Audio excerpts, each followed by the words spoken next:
Alright, Space Dandy is one of the most fun and just exhilarating and challenging shows I've ever worked on my whole life. First off, like the whole process of dubbing as they're like doing it in Japan is insane. I wouldn't wish it on anybody. Usually we have, what is it, like 3-4 weeks I think to do about 6 episodes. You know, for a contract of whatever show it happens to be. But for Space Dandy, we get an episode on a Friday. We have it translated by Sunday afternoon. The writers have an adapted English script by Monday morning, or Monday afternoon. We start recording on Tuesday, and we're done recording an entire episode in 3 days. After that, I have 1 day to do the booth review and the mix reviews, make sure that everything sounds perfect as it is going to go on Cartoon Network. It is such an incredibly tight time frame to do all of the things that we usually do. But I mean, I don't know, like, it's a watanabe. Like, I would do it for free. Don't tell anybody that. I shouldn't say it on camera. But it's amazing, and actually, we've been working on season 2. It's brilliant. Oh my god, it's brilliant. And like, there was one time where we got an episode where all we had was the video. We didn't have the translation, we didn't have a Japanese script, we didn't have anything. We had no indication of what was happening on screen. Me and my engineer sat and watched it twice, back to back, laughing. Oh my god, it's so funny. And we had no idea what was going on. But it's brilliant, it's a lot of fun. And there's an episode in the 2nd season that is hands down, and you'll know it when you see it. I don't have to tell you, I don't have to give you any hints, you'll know when you see it. It's hands down the most challenging, the most broad voiceover work I've ever done. And I've had some really challenging, really fun roles to do before, but this just blew it up. Like, the sandbox is so big to play in, or litter box, I suppose. But it's so fun, and it's so immersive, and it's great. And I love, like, I'll say that getting to direct half the series, because Zach Golden and I have been splitting the series, directing half of the series, and then being directed in the other half of the series is really bizarre. Because I'll have seen the episodes, and I'm like, oh, I know exactly what I want to do there. And I'll go in, and Zach will say, oh, we're going to go in a different direction. I'm like, no! Or he'll say, like, let's do this. I'm like, oh, you're right. Okay, all right, fine, I'll listen to you now. But yeah, it's really fun. The time frame is just, the turnaround is so intense and insane. But it's, honestly, people ask me from time to time, like, what my favorite role is I've ever played. And usually it just kind of depends on my mood. But now, having worked on Space Dandy, it's me out, hands down. It's a blast. So just redo a bad audition right now? Just, yeah, a terrible audition. Like the worst audition you can imagine.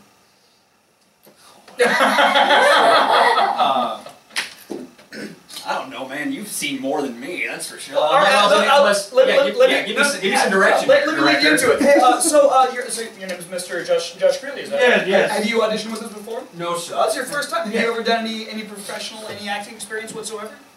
No, I just want to do voice. You just want to do, well, what brought you to voice? I mean, what do you find? I watched stuff on TV, and I thought that I could do it. So your experience is that you have seen this on TV?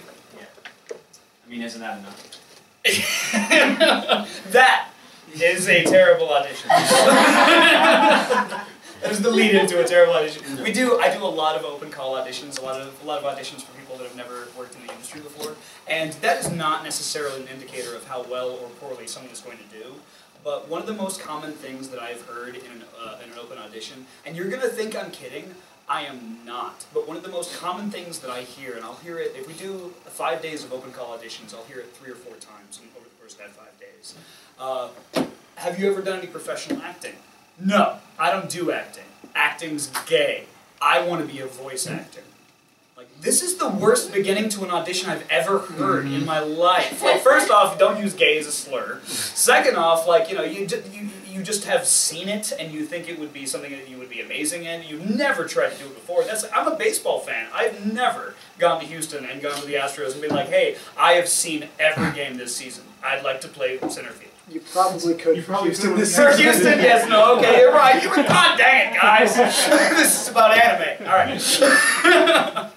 So yeah, no, I see a lot of people that have very different ideas of how anime is produced and created, and we take all kinds, absolutely no problem. But if you have never tried acting, if your only professional experience or experience of any kind is having seen the material, it's more than likely not going to go your way.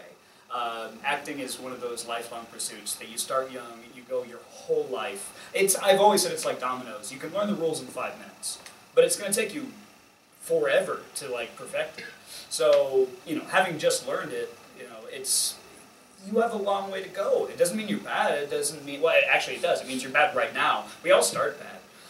But you have to keep doing it and be bad in front of people and learn why you're bad and then learn how to get better. And it's a huge process. And so, we've had people come in with no acting experience whatsoever and be amazing.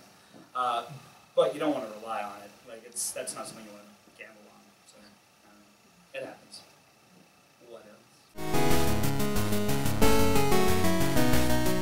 I first started, I assume in my anime career.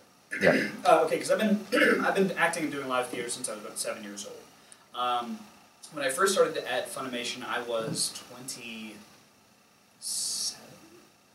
something. I don't know. That was a lot of years ago. But when I first started, I had I'd been acting my whole life, and I felt really comfortable acting and creating a character and creating a moment and creating an emotional connection with the audience. But what I suddenly wasn't comfortable with, and I walk in I know exactly what I've acted my whole life, this is going to be great. And then I'm in front of a microphone and 2 screens, and I'm having to do this back and forth, while I'm trying to, and I didn't know what I was doing. There's so many more technical aspects to voiceover than there are to, just traditional stage acting. And so one of the things that I learned very quickly was that I was relying too much on my body and my physicality and my facial expressions, so much so that it wasn't getting across my voice what I was really trying to, impart to the audience. And so the hardest part for me was learning how to sound angry or sound emotional in one way or the other, as opposed to looking angry and whatever. Because, if I'm on stage, I can sell you the idea that I'm furious by doing this and looking like that. But if you're in a booth, all you have is your voice, and to be able to, just kind of filter out everything else and focus only on that one, what is a relatively small part of your whole actor kind of gift basket. That was really stressful for me. It was something that it took me a really long time to master, and I for a long time I was asking almost every actor that I would work with, how long did it take you to be comfortable? Because and I know I did this to you, because Mr. Greeley, I was working with him early on in Tsubasa season 2, and I could tell that he, his characters were breathing, where my characters were inanimate, if that makes any sense at all. And so I was asking, how do you get so comfortable to be able to bring this kind of natural, realistic life to even these non-realistic wacky characters? And Josh told me, as many other people did, that it takes at least a year of solid work. It doesn't matter how much acting experience you have before you step in the booth. You have to do that consistently for a solid year before you feel really I know what I'm doing, cool, man. And even then you get thrown a curveball every once in a while. But I'll say this, anime reactions do not exist in any other kind of acting. Nobody, and no film or TV or theater you have ever seen has someone gone, it just doesn't happen. But in anime it happens thousands of times per episode. And so you have to learn how to get good at that pretty quick. But I don't know, I would say that the main thing that I really started focusing on early on, and it took me the longest to master, was bringing the naturalism and the realism that I had worked so hard to achieve in my theater life, and bringing that into the booth. It was really kind of hard to squeeze that in there with me. And honestly, I don't think I'm there yet. But, someday. Hopefully I'll get cast in something else sometime soon. Keep working.